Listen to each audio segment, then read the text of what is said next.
Hello everyone welcome back to another vlog. तो यहाँ थिला रजर व्लॉग मु बहुत ही छोट व्लॉगटा बनवा को ट्राए करी। तो यहाँ सजबाज दिन व्लॉगटा जेहेतु मु मेहंदी लगे जापार नी तो मुझे स्टेंसिल्स नहीं आसती एंड ये मुझे ही लगोती एंड ये मुझे निजे ही बनी दी जहाँ भी डिजाइन तापर ये मो मेहंदी वगैरह लगा लगे कर सारापर दिन ये मुझे अलता लगे प्रथम एंड रजरे तो मेन जिनस ही हूँ सजबाज।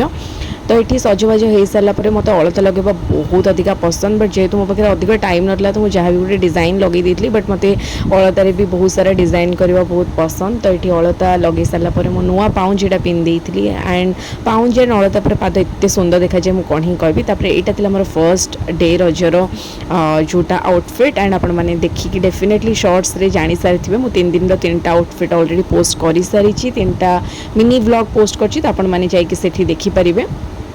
तो ये ड्रेसटा बहुत ही सुंदर एंड लाइट वेट थिला मैंने अनारकली थिला बट एत हेवी नथला तो बहुत ही सुंदर था। एंड फर्स्ट दिन आम टे जाइलु मोर जहाँ भी शॉर्ट्स वगैरह टे शूट करने तो ये मुझे कर सारापर घर को आसी एंड जेहेतु प्रथम रजटा पड़ जाता रविवार तो से मटन होगा तो निहाती बनूला। तो ये प्रिपेरेसन कर मैंने मम्मी सब कर मुझे जस्ट आसिक खाली मम्मी को हेल्प ही करी कहीं झील मैंने तो कम करती रज टाइम एंड मम्मी बिना तो ऑप्शन ना तो से ये मटन वगैरह सब कराकरी करा सरथिला एंड जेहेतु मटन संगे घी अन्नटा बहुत ही बढ़िया लगे तो मुझे प्रिपेरेसन आरंभ कर देती कहीं संध्या बेला आमर गोटे प्लान थिला गोटे जगह को जीवाई तो से फटाफट रोसे वगैरह सारी देलु। ये मुझे घी अन्न प्रिपेरेसन करने एंड मटन आउ घी अन्न सैलेड जो कॉम्बिनेशन माय गॉड बहुत ही बढ़िया लगे।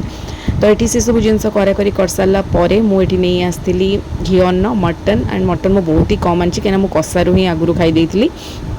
तो ये घी अन्न मटन एंड पनीर जेहेतु मम्मी खाऊ नथिला रविवार तो से ये खाई तापर पान पोड़पिठा क्षीर पोड़पिठा यही सब जिनस तो मेन रजर यहाँ न खाइले न चले तो से खियापिया कर सारापर पणस ये गोटे आसी जाइए एंड पणस पाचिला पणसटा यही वर्षर मु प्रथमे खाऊली आगुरी तो 2 थर आसला बट मुझे खाई नी। तो ये मम्मी से सब पणस को कड़ाकड़ी करथिला एंड पणसर जो पाचिला पणसर स्मेल बहुत ही बढ़िया।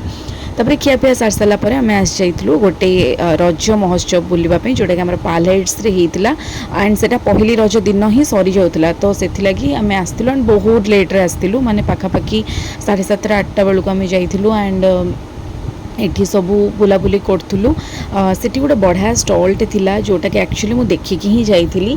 तो ये भितर भी बहुत सारा शॉपिंग पे स्टॉल वगैरह लगी प्रोग्राम वगैरह भी होता रजपाई तो से सब किस समय एंजॉय कर सारापर किछिटा जिन शॉपिंग करने को आम भाविलु एंड बहुत ही भल भल यूनिक स्टॉल थिला। ऑब्वियसली टिके रेंज तांकर हाई थाए बट क्वालिटी बहुत भल थाए। तो ये आम आसलु कल्चरल प्रोग्राम देखापी एंड बहुत ही बढ़िया कल्चरल प्रोग्राम चलूला।